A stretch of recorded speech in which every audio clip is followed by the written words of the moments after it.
একটি গ্রন্থাগারে বইয়ের 40% ইংরেজি, বাকি বইয়ের 40% হিন্দি এবং বাকি বই উড়িয়া। যদি হিন্দি বইয়ের সংখ্যা 4800 হয় তবে মোট বইয়ের সংখ্যা কত হবে?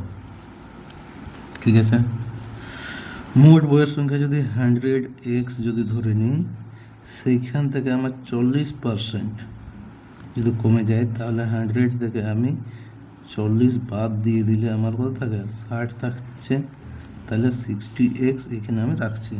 ঠিক আছে, এরপরে এই 60x থেকে আবার 40%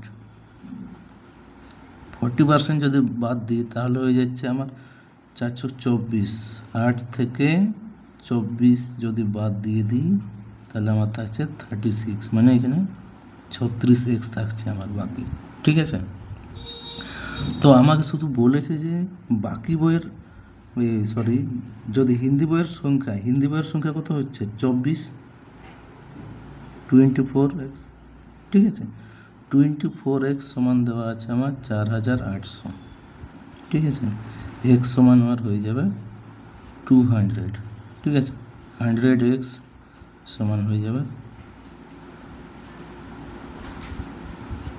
কত বলেছে?